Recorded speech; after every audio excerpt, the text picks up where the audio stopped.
तो gun bullet problems momentum conservation की बहुत ही स्पेसिफिक प्रॉब्लम्स हैं कि आप जब गन फायर से बुलेट फायर करते हो तो बुलेट के पास मोमेंटम आ जाता है। ठीक है ना।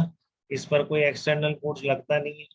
ठीक है, क्योंकि स्प्रिंग होती है अंदर, वो सब लगाती है, तो ये भी स्प्रिंग पे लगाती है, तो सब कुछ इंटरनल मामला रहता है, तो इसको झटका लगता है, तो इसके बाद भी मोमेंटम आता है। इसलिए आपने अगर हैंड से या उसको नहीं रोका, ठीक है, मतलब इस तरह का अगर आपने हैंड से पकड़ रखी है तो आपके हैंड का फोर्स रोक लेगा उसको पीछे जाने से।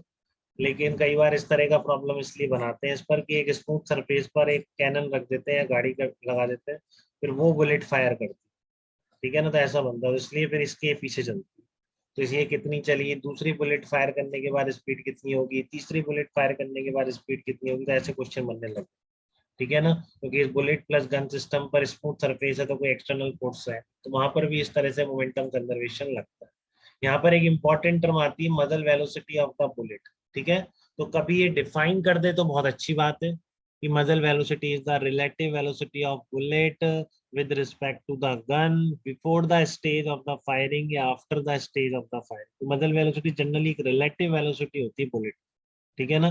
अगर वो लिख देता है before the stage of firing तो आप उसके अकॉर्डिंग निकालेंगे ग्राउंड के रिस्पेक्ट में बुलेट की स्पीड। ठीक है, और कुछ नहीं लिखा है तो डिफॉल्ट केस में मदल वेलोसिटी आप क्या लेंगे, velocity of the bullet with respect to the gun after the stage of firing. ठीक है, क्या बोलेंगे इसको, relative velocity of the bullet with respect to the gun after firing, वो आपकी मदल वेलोसिटी होती है। ठीक है, तो अब जैसे आपने मान लो इसकी जो मदल वेलोसिटी है वी आर वेक्टर है, तो बताओ गन की वेलोसिटी कितनी है। ठीक है ना, after firing velocity of the gun बताओ। ये वैसा ही है, मान लो एक स्मूथ सरफेस पर रखी हुई है उस तरह की गन या कैनन है जो भी है। ठीक है, तो फिर ये बुलेट अगर फायर करेगी तो कोई एक्सटर्नल फोर्स नहीं लगेगा इस सिस्टम पे, इस तरह की सिचुएशन। ठीक है, तो यहाँ से एक बुलेट निकल के भाग गई इधर, तो फिर पूछा है इस गन की वेलोसिटी कितनी है, और आपको जबकि बुलेट की मदल वेलोसिटी दे रखी है, मास ऑफ द गन mg है और मास ऑफ द बुलेट mb है, एक ही बुलेट है, एक बुलेट फायर करिए भी आप। ठीक है, तो कैसे निकालोगे, देखो बुलेट प्लस गन पे कोई एक्सटर्नल फोर्स नहीं, तो अगेन आप वही बोलेंगे velocity of bullet with respect to the ground क्या हो जाएगी, velocity of bullet with respect to the gun plus velocity of the gun with respect to the ground, ये हो जाएगी। ठीक है, velocity of the bullet with respect to ground कितनी होगी, velocity of bullet with respect to ground plus velocity of gun with respect to ground. तो bullet with respect to gun कितना आ रहा है, वी आर वेक्टर आ रहा है। ठीक है, plus gun with respect to the ground क्या आएगा, वीजी वेक्टर आएगा। ठीक है ना, gun with respect to the ground क्या आ जाएगा, वीजी वेक्टर, वही वेक्टर एडिशन।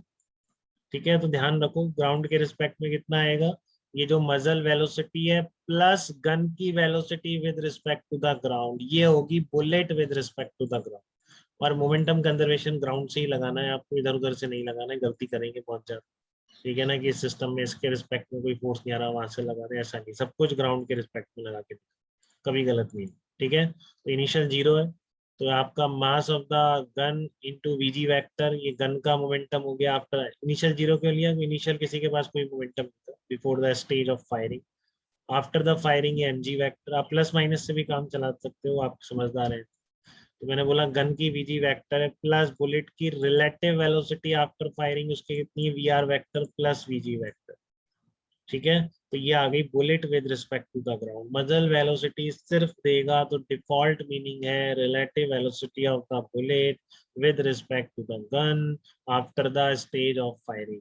ठीक है, तो वो है ये, तो इसलिए आपका ये ग्राउंड के रिस्पेक्ट में बुलेट की वेलोसिटी, ग्राउंड के रिस्पेक्ट में गन की वेलोसिटी, ग्राउंड के रिस्पेक्ट में गन का मोमेंटम, ग्राउंड के रिस्पेक्ट में बुलेट का मोमेंटम।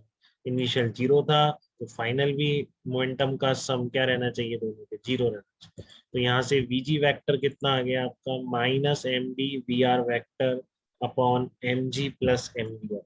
ठीक है ना, यहाँ से वेलोसिटी ऑफ गन वेक्टर कितना आ जाएगा आपका, minus M B V R vector upon M G plus M B निकल गया। बताइए, कोई डाउट किसी को इस प्रॉब्लम, एकदम बात क्लियर है कि नहीं, ये वेलोसिटी वेक्टर बिल्कुल समझ आ गया आपको कि नहीं है।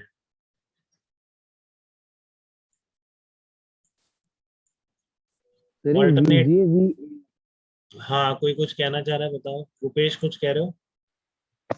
सर ये वीजीए की वीए है। V G A velocity of gun with respect to ground. बताइए, आया कि नहीं आपको?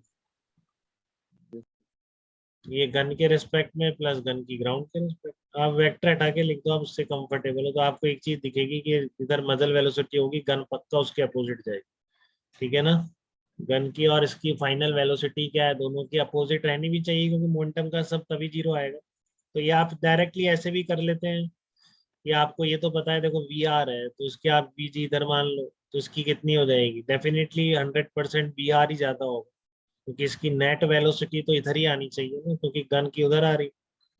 ठीक है, नेट सम जीरो रखना है। ठीक है, तो अब फाइनली आपको समझ में आ गया कि दोनों के मोमेंटम अपोजिट हैं और इक्वल होंगे, जिससे कि सम जीरो हो जाए। तो आपने डायरेक्टली कर दिया। इसका मोमेंटम इधर कितना है, एम जी वी जी, इसका इधर कितना है, M B into V R minus V G. तो ये वेलोसिटी ऑफ गन निकल। ठीक है, बट आपको पहले से पता था टोटल मोमेंटम जीरो रखना है। ठीक है, तो दोनों के अपोजिट होने चाहिए। तो इसका वीजी आ गया, तो इसका मोमेंटम कितना आ जाएगा? वी आर माइनस वीजी, इस डायरेक्शन में आएगा पक्का, दोनों को इक्वेट कर दो तो आपका ये ठीक है ना? बट ये ज्यादा अच्छा मेथड है, तो जस्ट कहीं करते हैं इसलिए मैंने बता दिया कैसे करते हैं। तो शुरू में मान लेते हैं जीरो, और फिर एंड दूसरे केस में दोनों के अपोजिट मान के उनको इक्वल कर देते हैं। ठीक है, ये ज्यादा इंपॉर्टेंट है, क्योंकि जब एक के बाद एक बुलेट फायर होगी तो आप बार बार ऐसे नहीं करोगे। ठीक है ना? आप इस तरीके से ही प्रोसीड करोगे और अपने आप आपका आंसर फटाफट निकल के आएगा। ठीक है, तो ये ज्यादा अच्छा मेथड है कि आपको जीरो मान लो फिर साइन के साथ लिख दो। ठीक है ना?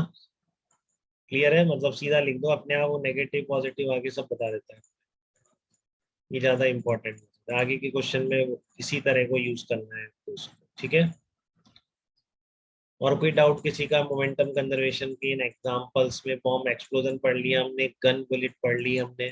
ठीक है, और हमने क्या पढ़ लिया कि मंकी वाला प्रॉब्लम था एक, और एक ये वेज वाला था। तो इन क्वेश्चंस में डाउट तो नहीं है, एक बार करके देख लेंगे। कॉपी करने की जरूरत नहीं है, एक बार करके देख लेंगे। ठीक है, चलिए इतना ही पढ़ेंगे आज मोमेंटम में।